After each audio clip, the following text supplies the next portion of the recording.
un barco, una mole de acero, diseñada para desafiar al océano, para llevar sueños, mercancías o simplemente vidas a través de la inmensidad azul.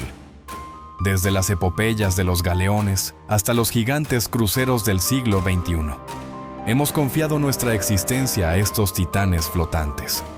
Pero, ¿qué sucede cuando esa invencible promesa de tecnología y poder se encuentra con el capricho del destino?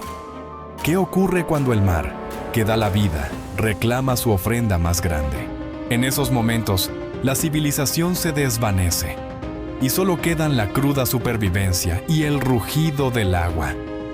Esta noche, navegaremos por las aguas de los peores desastres marítimos de la historia, donde el error humano, la avaricia o la simple mala suerte convirtieron titanes flotantes en tumbas de acero. Son hechos reales, ecos de desesperación que nos recuerdan la verdad fundamental. Frente al océano, somos insignificantes. Comencemos con el nombre que resuena como sinónimo de catástrofe y arrogancia: el RMS Titanic. En abril de 1912, no era solo un barco, era la cumbre de la ingeniería naval, un palacio flotante de 20 pisos, la personificación del progreso de la era eduardiana. El insumergible zarpó en su viaje inaugural de Southampton a Nueva York.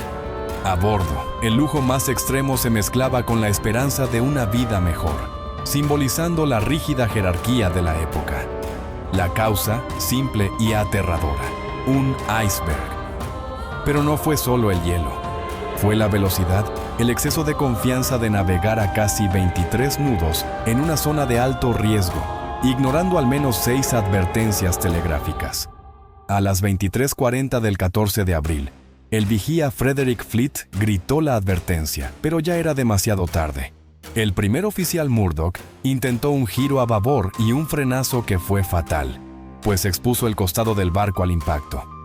El golpe no fue frontal, sino un roce prolongado que rasgó el casco a lo largo de 5 de sus 16 compartimentos estancos. El relato que sigue es de un horror gradual. La colisión inicial fue apenas un temblor. Muchos pasajeros ni siquiera se despertaron, pero en las profundidades, el jefe de máquinas, Thomas Andrews, sabía la verdad. Con 5 compartimentos inundados, el Titanic estaba condenado. Tenía apenas 2 horas. La soberbia de creerse invencible se pagó con la vida de más de 1.500 personas. El pánico se desató cuando la cubierta de proa comenzó a hundirse, revelando la mentira de la invencibilidad. Los botes salvavidas, insuficientes para todos y lanzados medio vacíos en un inicio, se convirtieron en la moneda más valiosa del mundo. La música de la orquesta, un acto de estoicismo incomprensible, se convirtió en la banda sonora del hundimiento. La fractura del casco y el hundimiento final a las 2:20 a.m. del 15 de abril fue el epílogo de una era. La lección es monumental. El exceso de confianza ciega. El Titanic no fue víctima de un monstruo marino o una fuerza de la naturaleza incontrolable, sino de la soberbia industrial. Su tragedia impulsó la creación de la Patrulla Internacional del Hielo y, más importante aún, la Convención Internacional para la Seguridad de la Vida Humana en el Mar, SOLAS, que rige la navegación moderna. Aún hoy, el naufragio nos recuerda que ninguna tecnología, por avanzada que sea, está por encima de la humildad que exige la prudencia, de la opulencia al hacinamiento. Saltemos ahora a una tragedia menos conocida en Occidente, pero infinitamente más mortífera en tiempos de paz. El desastre del Mebú Doña Paz, año 1987, Filipinas. Este ferry, con una historia turbulenta de incendios previos y reparaciones cuestionables, era un autobús flotante. Su capacidad oficial era de poco más de 1.500 personas, pero zarpó en la víspera de Navidad con una sobrecarga estimada de más de 4.000 almas, muchas de ellas ni siquiera registradas en el manifiesto, durmiendo en los pasillos y cubiertas. La causa fue una cadena de fallos humanos y regulatorios, una combinación letal de avaricia y desidia. El 20 de diciembre, a las 22:30, en el estrecho de Tablas, el Doña Paz colisionó con el petrolero MT Vector. No fue un choque de titanes, sino un encontronazo de negligencias. Se descubrió que el petrolero navegaba sin un vigía calificado y sin capitán, con licencia en el puente.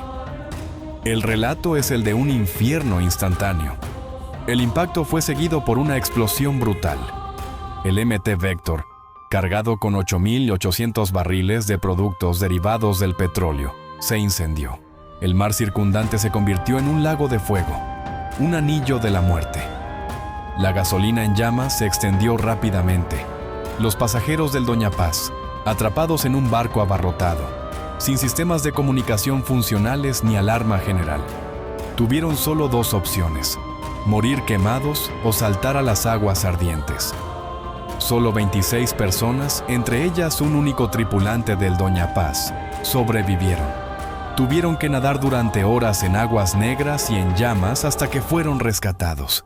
El resto, más de 400 personas murieron. Los cadáveres recuperados estaban tan carbonizados que resultaba imposible identificarlos. El Doña Paz se hundió en 2 horas. La tragedia del Doña Paz es el sombrío récord del peor desastre marítimo en tiempos de paz. Su reflexión es sobre la responsabilidad corporativa y la vida humana. Es el testimonio de lo que sucede cuando la corrupción, la sobrecarga y la negligencia se convierten en la norma. Este desastre nos enseña que la falta de supervisión y el desprecio por las regulaciones pueden ser tan destructivos como la naturaleza, y que la avaricia por un pasaje extra cuesta miles de vidas. Y finalmente, viajemos a la era moderna, al 2012, a las costas de Italia, al naufragio que se convirtió en un grotesco espectáculo mediático. El del crucero de lujo Costa Concordia.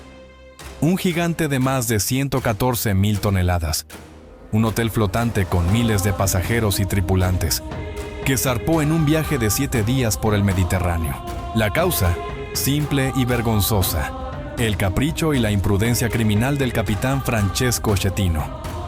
Deseando realizar un saludo a la isla del Giglio, un acto conocido como hinchino, el capitán desvió el barco peligrosamente fuera de su ruta programada.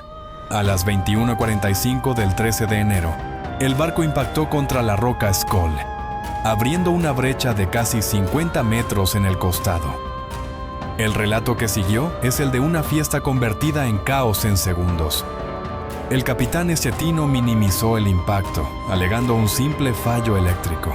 La tardanza en reconocer la emergencia y en dar la orden de evacuación fue letal. Cuando finalmente se dio la orden de abandonar la nave, el barco ya estaba escorado y volcándose, haciendo que los botes salvavidas de un lado fueran inutilizables. El momento más infame llegó después. Schettino abandonó el barco antes de que la evacuación terminara, saltando a un bote salvavidas y dejando a miles de pasajeros y tripulantes a su suerte. La llamada telefónica de Gregorio De Falco, el oficial de la Guardia Costera, resonó en todo el mundo. ¡Vuelva a bordo, cazzo! ¡Vuelve a bordo, carajo! Schettino se negó. El naufragio del Costa Concordia se saldó con 32 víctimas mortales. Este desastre moderno, el naufragio de mayor tonelaje de la historia, es una fábula moral sobre el liderazgo en la crisis. La tecnología no falló. Falló el hombre que la operaba.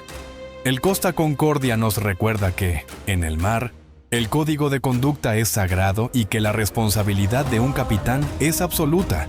Un barco en emergencia necesita un líder, no un cobarde. La tragedia de 2012 demostró que incluso con los GPS más avanzados y las regulaciones post-Titanic, el factor humano sigue siendo el eslabón más débil, y que una decisión estúpida puede derrumbar un gigante. Estos son solo 3 ecos de las profundidades, testimonios de cómo la inmensidad del mar y la fragilidad humana convergen en tragedia. El Titanic nos habla de la soberbia, el Doña Paz, de la negligencia criminal, y el Costa Concordia, de la traición a la responsabilidad. 3 barcos, 3 épocas, pero una única e implacable verdad. En el vasto y oscuro océano, el desastre siempre está a solo un error humano de distancia. Cada naufragio es una cicatriz en la historia naval, una advertencia eterna contra la arrogancia. Si estas historias te han impactado y quieres explorar más a fondo los misterios y horrores del mar, el lugar donde la historia duerme en acero y sal, suscríbete y activa la campana para no perderte nuestro próximo viaje. Dejamos el puerto, pero la travesía de la verdad apenas comienza.